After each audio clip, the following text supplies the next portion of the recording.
After 20 years of marriage, I never thought I'd be facing the reality of separation.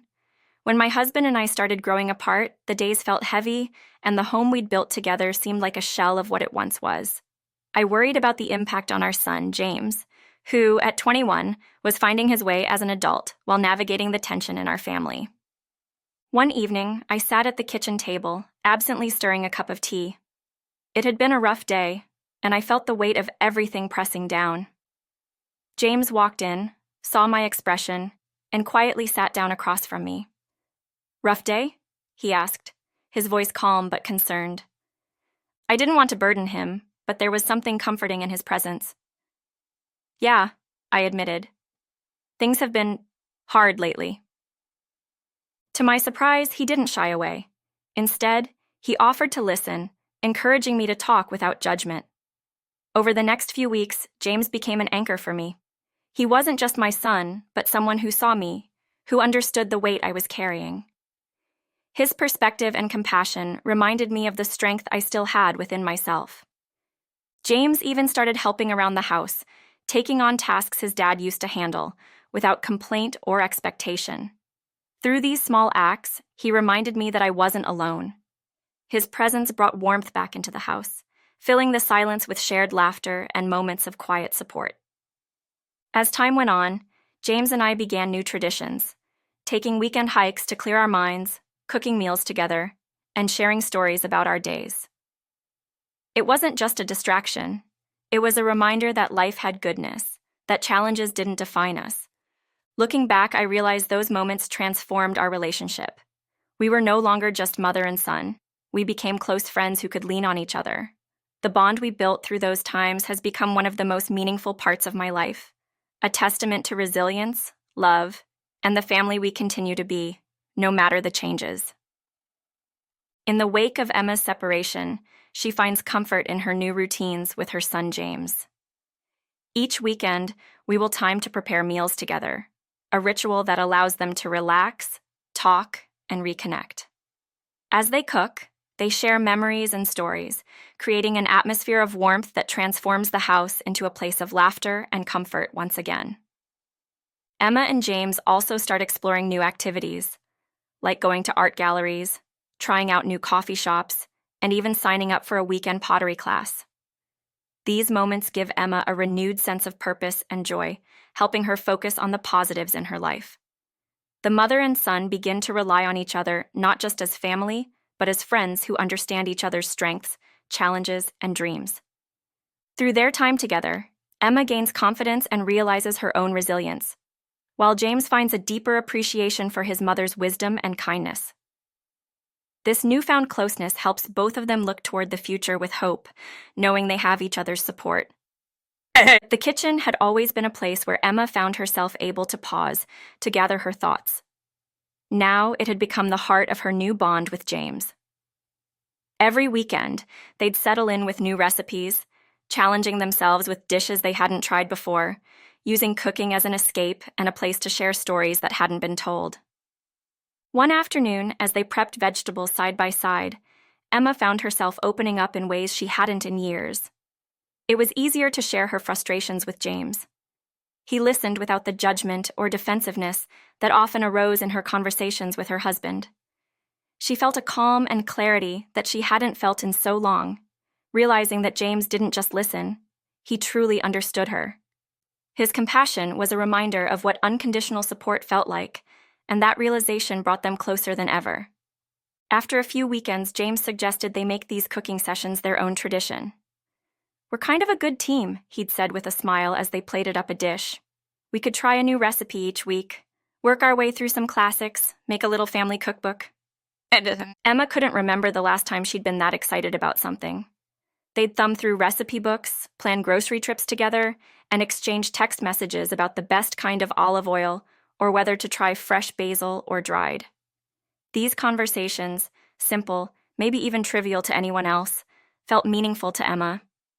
They filled her day with anticipation and gave her a renewed sense of purpose, even amidst the uncertainty of her marriage unraveling. Outside of cooking, their weekends became a mix of exploring new places and rediscovering the joy of companionship. James had always loved nature, and he'd suggested they go hiking together to clear their minds. Their first hike was quiet, each of them soaking in the quiet rhythm of their steps on the trail, the rustling leaves, the expansive views. But as the hikes continued, their conversations deepened. "Do you ever think about what's next, Mom?" James asked one day as they stopped by a stream. Emma paused, glancing at him thoughtfully. "You know, I used to have my whole life planned out. Your dad and I had our path, or so I thought. But now I think I'm still figuring out what that next chapter looks like." James nodded, and Emma could see that he understood her uncertainty. There was no pressure to be perfect in that moment, no need to pretend she had it all together. James became her confidant in a way her husband hadn't been in years. That openness brought a feeling of closeness Emma hadn't realized she'd missed, one that had started to fade as her marriage faltered. Their connection grew with each shared experience. They signed up for an art class on a whim, filling the house with half-finished pottery projects and a fair amount of laughter at their artistic efforts.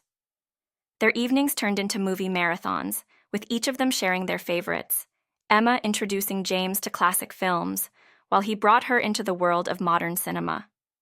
They'd talk for hours after each movie, about the characters, the stories, and sometimes, without even realizing it, about themselves. Emma found herself wondering how she'd overlooked this kind of connection for so long. James understood her, knew her quirks, her strengths, and even her fears, in a way her husband never seemed to. He saw her fully, not as a mother or a wife, but as a person, and that feeling of being truly seen was deeply comforting. One evening, as they were cleaning up after dinner, Emma looked at James, feeling an overwhelming sense of gratitude. "You know," she said, "I don't think I could have gotten through this without you. It's like you've given me something to look forward to every day, even when things feel uncertain." James smiled, drying his hands on a towel. "I'm glad, Mom. I feel like I'm getting to know you in a whole new way, and I wouldn't trade it for anything."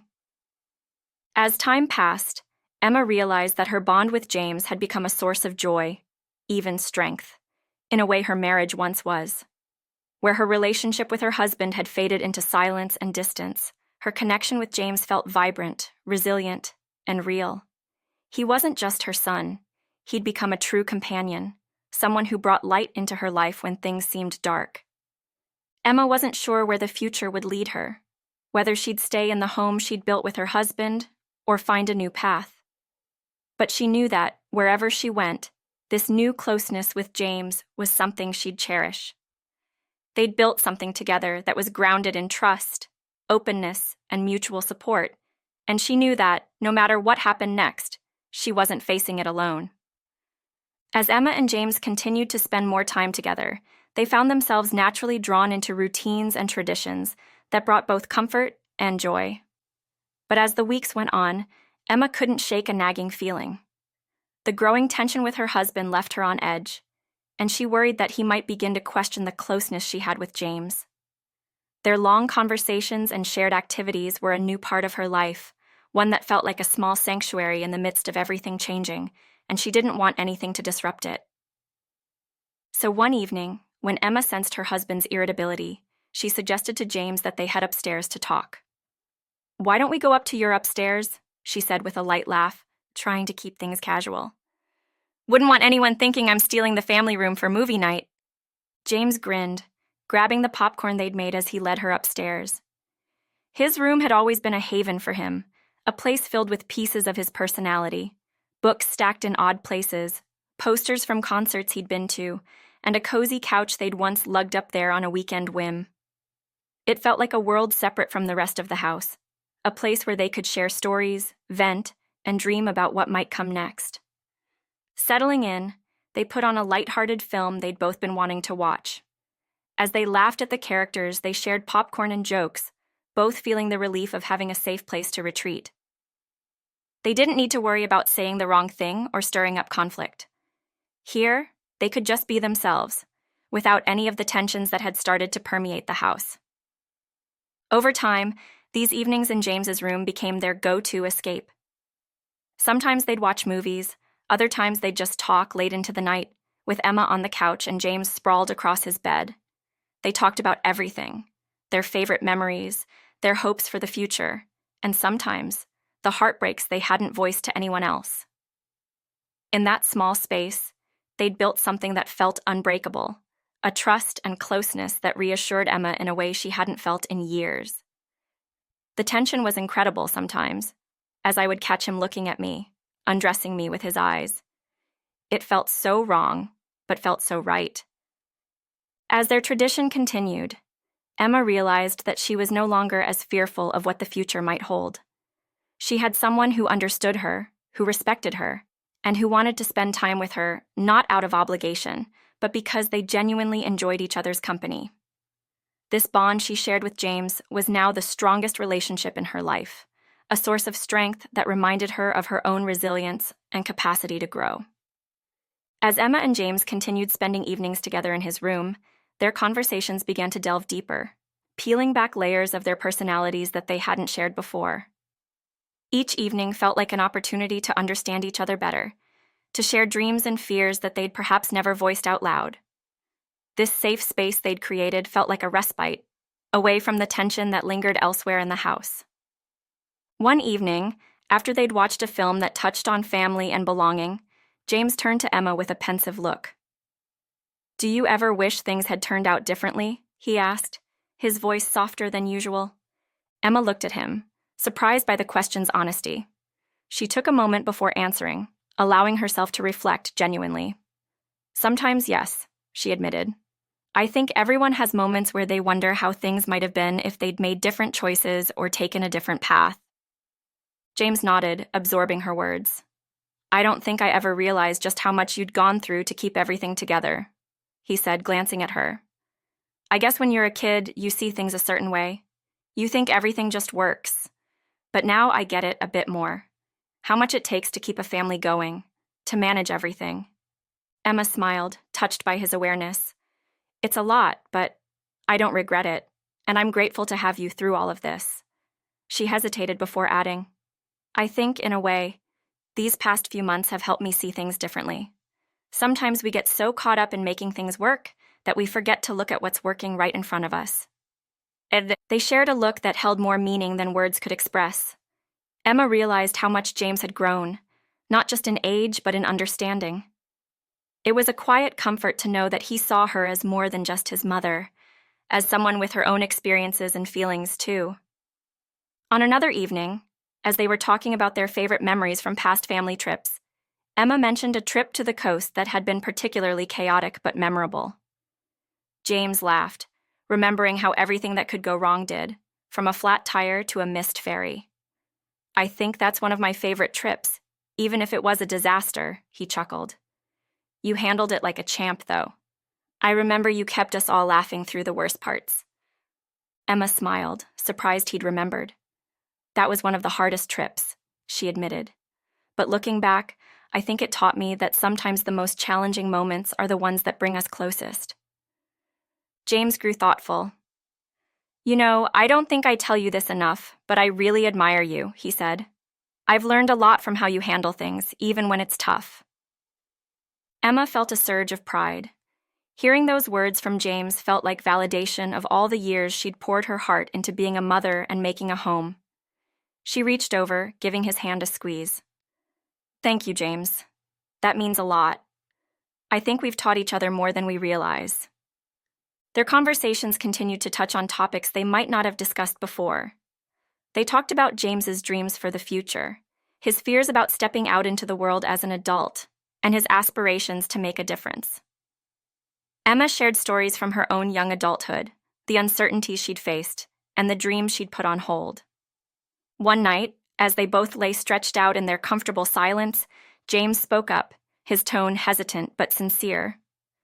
"Mom, do you ever feel like you're finally finding yourself again?"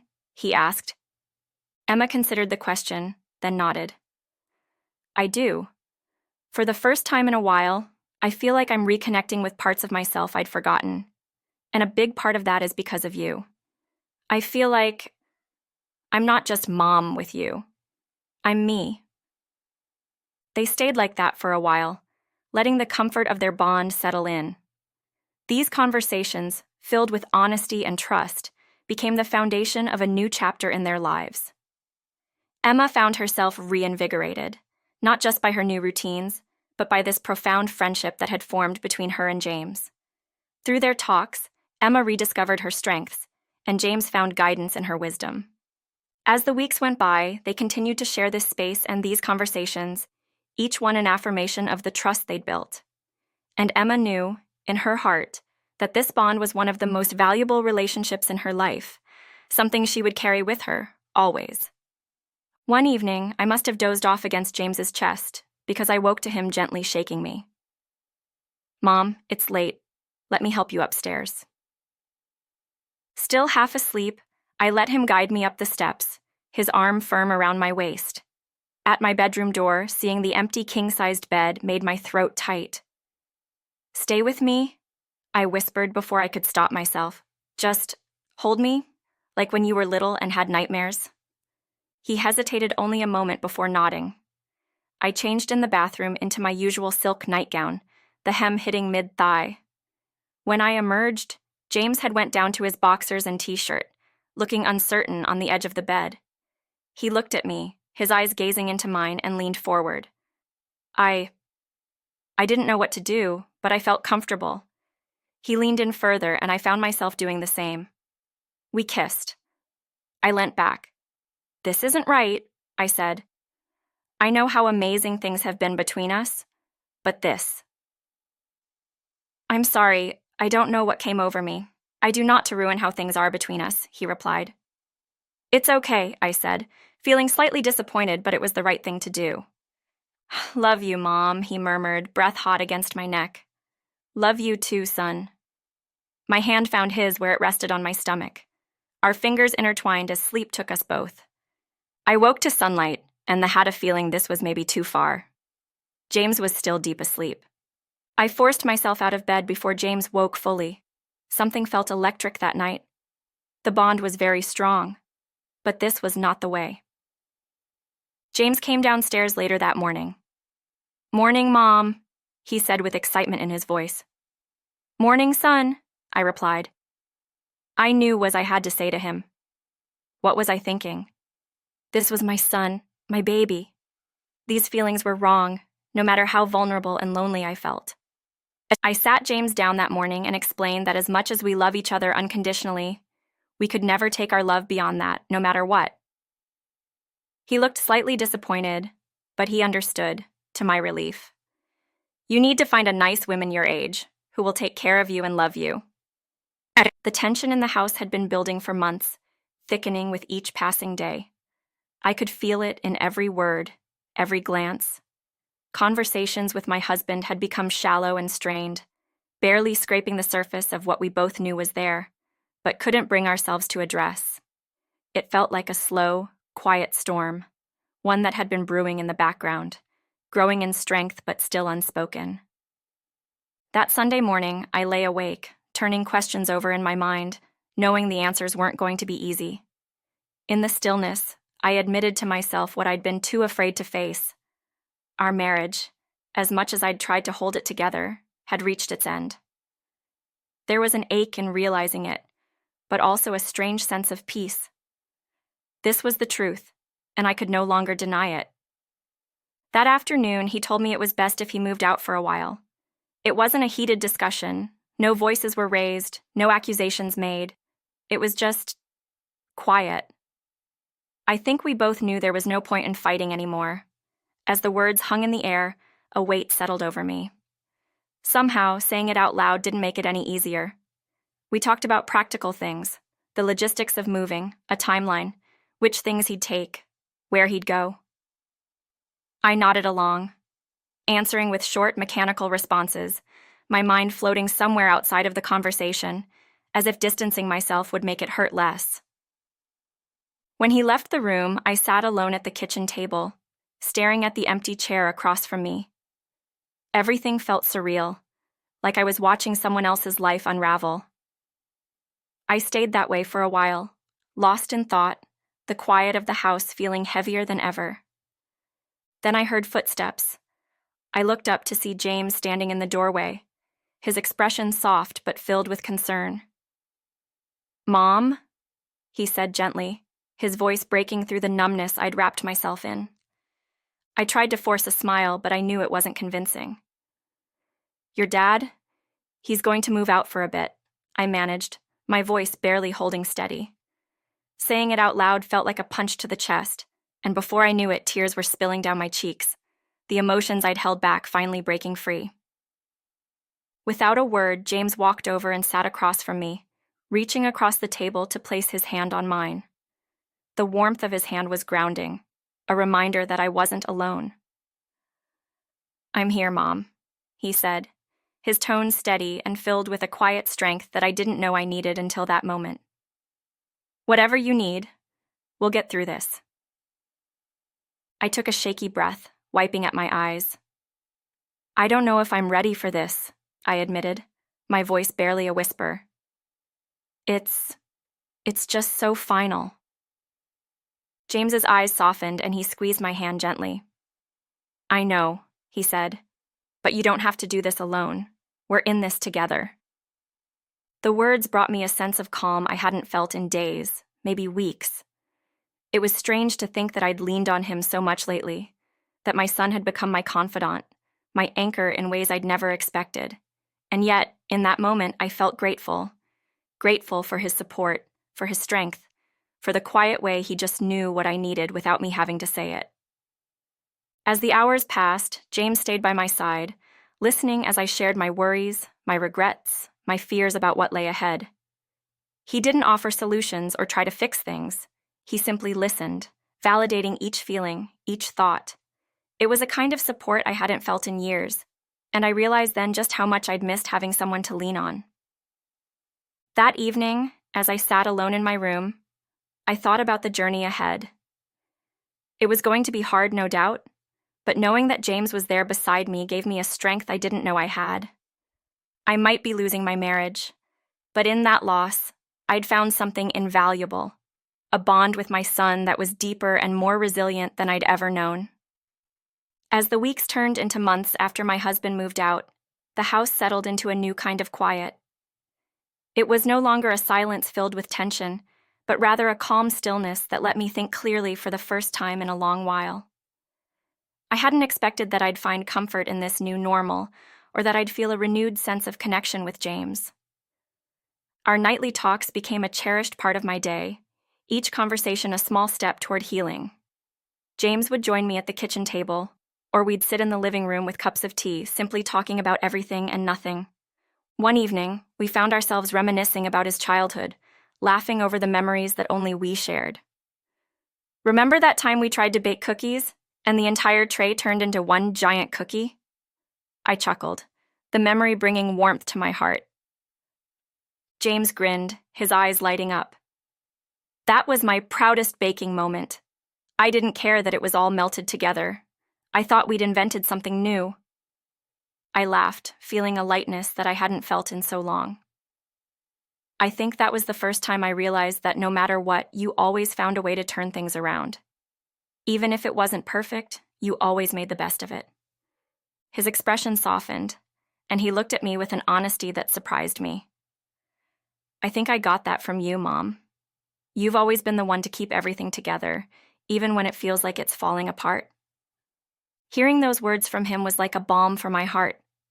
I'd always wondered if my efforts were visible, if the love and resilience I tried to show had made a difference. But in that moment, I realized that my strength hadn't just held us together, it had inspired him too. With each passing month, James and I began creating new traditions that marked this fresh chapter of our lives. We dedicated Saturday evenings to a new recipe night, experimenting with dishes we'd never tried before, filling the house with laughter and warmth. We also started a book club of 2, trading favorite novels and discussing them over endless cups of coffee. These routines became a source of strength for both of us. They reminded me that life could still hold joy and connection, even if it looked different than I'd imagined. Through these small traditions, we built a foundation that gave us both something to look forward to, something to cherish. One evening, after a particularly chaotic attempt at homemade pasta, we sat together at the kitchen table, exhausted but happy. James looked over at me and said, "You know, Mom, I wouldn't trade this for anything. These moments, They're special. I nodded, feeling the truth of his words settle deep within me. Me neither, James. I feel like we're not just family anymore. We're friends, and I wouldn't trade that for anything. As I reflected on everything that had changed, I realized that life had given me a second chance, a chance to rediscover myself, to build a bond with my son that was stronger and more profound than I could have ever imagined. With James by my side, I felt ready to embrace whatever the future held. Our relationship had grown from one of necessity into a friendship, a partnership that reminded me of the resilience we both carried within us. I knew the journey wasn't over, but for the first time in a long time, I felt a sense of peace. I felt hope. The house was quieter, but it was filled with a warmth that James and I had cultivated together. And as I looked toward the future, I knew that we'd be there for each other, no matter what came next.